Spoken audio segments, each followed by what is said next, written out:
আসসালামু আলাইকুম। সবাই কেমন আছেন? আলহামদুলিল্লাহ আমি ভালো আছি। আবিহা কুকিং হাউসের পক্ষ থেকে সবাইকে স্বাগতম। আজকে বানাবো আলু পরোটা। ঘরে থাকা সামান্য কিছু উপকরণ দিয়ে সহজেই আলু পরোটা বানিয়ে নেওয়া যাবে। দেখতে যেমন সুন্দর, খেতে অনেকটা লোভনীয়, নরম। ছোট বড় সবাই আনন্দের সাথে এটা খেয়ে নিবে। এটা বানানো খুব সহজ। চলুন কথা না বাড়িয়ে কীভাবে বানিয়েছি আপনাদের সাথে শেয়ার করে নেই। এই পরোটাটা বানানোর জন্য আমি এখানে হাফ কেজি সিদ্ধ আলু নিয়েছি। আলুটা আমি এখন গ্রেট করে নিব। এখানে আমি একটা প্লেট নিয়েছি, একটা গ্রেটার দিয়ে আলুগুলো গ্রেট করে নিব। আপনারা চাইলে আলুগুলো হাত দিয়েও ম্যাশ করে নিতে পারবেন। আলুটা ভালোভাবে ম্যাশ হলে পরোটাটা খুব নরম হয়, খেতে খুব সফট হয়, ভালো লাগে।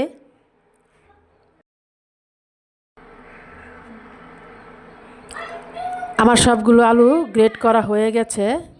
এখন এর মধ্যে আমি দিয়ে দিব কিছু পেঁয়াজ কুচি, দিয়ে দেব কিছু ধনেপাতা কুচি, এবার দিয়ে দিব 1 চামচ চিলি ফ্লেক্স, দিয়ে দিব স্বাদ অনুযায়ী লবণ, এখানে দিয়ে দিব 1 কাপ পরিমাণ আটা। এবার হাত দিয়ে ভালোভাবে মাখিয়ে নিব। আপনারা চাইলে আটার পরিবর্তে ময়দাও ব্যবহার করতে পারবেন। এখানে কোনো পানি ব্যবহার করতে হবে না। আটা আর ময়দার সাথে ভালোভাবে মাখিয়ে নিলে সুন্দর একটা ডো তৈরি হয়ে যাবে। আমার রেডি হয়ে গেছে সুন্দর একটা ডো। দেখুন কতটা সফট হয়েছে। এখন আমি চিলি কেটে নিব। যার যার পছন্দ অনুযায়ী পরোটা বানিয়ে নিতে পারবেন। ছোট বানালে ছোট করে চিলি করে নিতে হবে, আর একটু বড় বানাতে চাইলে একটু বড় করে নিতে হবে। আমি এখানে 5টা চিলি করে নিব।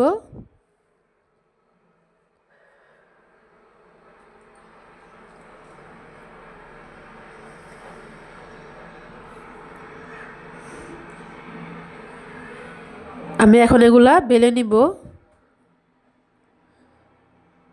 আমি পিঁড়িতে সামান্য দিয়ে দিব আটা। এবার একটি চেরি নিয়ে আমরা যেভাবে রুটি বানাই সেভাবেই একটা রুটি বেলে নিব।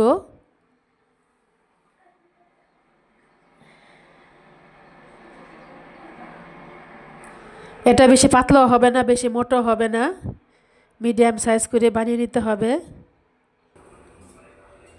আমার একটা পরোটা রেডি হয়ে গেছে। দেখুন কতটা মোটা করে বানিয়েছি।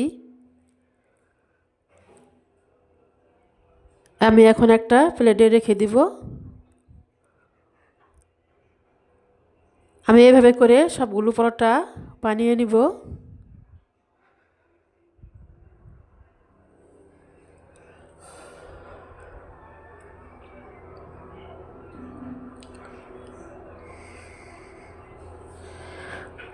আমার সবগুলো পরোটা বানানো হয়ে গেছে।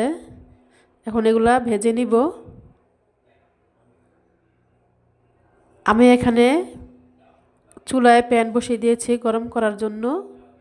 গরম হয়ে গেলে ভালোভাবে এর মধ্যে একটি পরোটা দিয়ে দিলাম। মিডিয়াম লোয়ে রেখে উল্টে পাল্টিয়ে হালকা বাদামি কালার করে ভেজে নিব।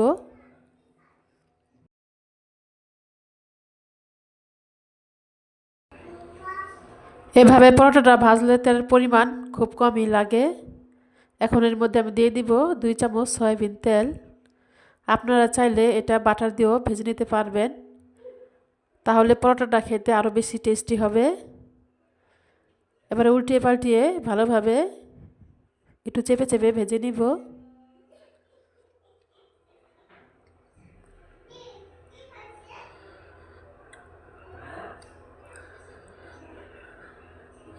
দেখুন কতটা সুন্দর কালার হয়েছে, কতটা লোভনীয়। এভাবে করে আমি সবগুলো পরোটা ভেজে নিব। আমার আজকের পরোটা বানানোটা কেমন হয়েছে অবশ্যই কমেন্ট করে জানিয়ে দিবেন। ভালো লাগলে একটা লাইক, একটা সাবস্ক্রাইব দিয়ে পাশে থাকবেন। আসসালামু আলাইকুম।